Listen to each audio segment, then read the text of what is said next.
Nancy Cordes has been tracking all of this for us all day on Capitol Hill. Nancy?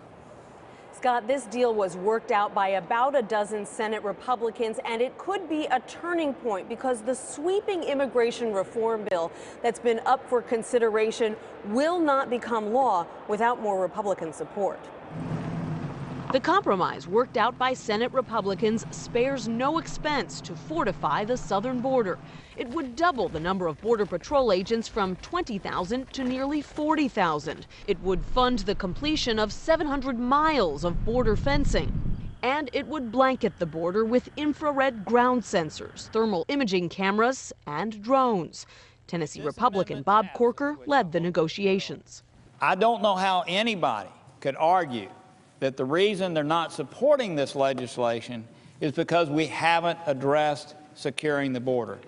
We have addressed that. We've addressed that in spades in this legislation. Nevada's Dean Heller was among the converted. Needless to say, I was one of the skeptical senators, Republican senators, that this amendment, the work from these two guys, brought me into this process. The $30 billion plan would establish a system at airports and seaports to identify visitors who have overstayed their visas.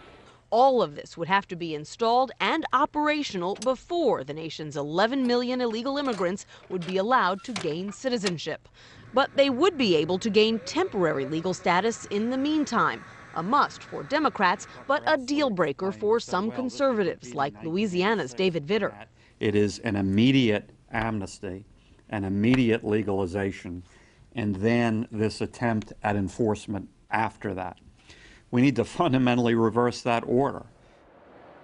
The plan is still being finalized and should get a vote next week. The hope here is that a big bipartisan victory in the Senate will help to win over skeptical Republicans in the House who favor a piecemeal approach to immigration reform that does not include, Scott, any pathway to citizenship.